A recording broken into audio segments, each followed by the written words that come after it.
सबैजनालाई।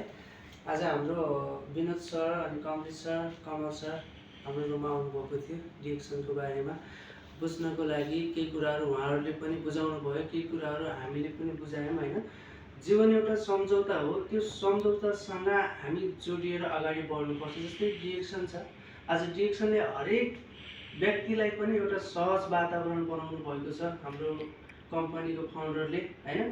किनभने धनी गरिब भनेर छुट्याउनु भएको छैन, अपाङ्ग भनेर छुट्याउनु भएको छैन, जातभातको भेदभाव भनेर छुट्याउनु भएको छैन।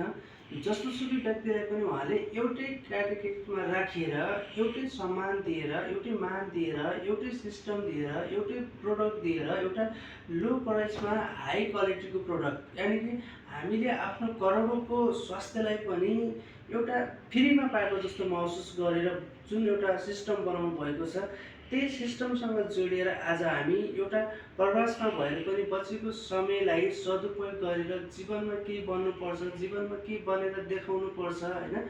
आफू मात्र स्वस्थ हुनु हुँदैन, आफ्नो घर परिवार र आफ्नो अनुभवलाई सेयर गरेर एउटा हस्पिटलको बेडसम्म पुगेको जुन एउटा रोगको व्यक्ति, छटपटाइराखेको व्यक्तिले आफ्नो अनुभवहरू सेयर गरेर एउटा स्वस्थ जीवन, स्वास्थ्य जीवन बनाउनुपर्छ भनेर एउटा उद्देश्य बोकेर हामी हिँडिराखेका छौँ। Thank you so much. Good morning DXN.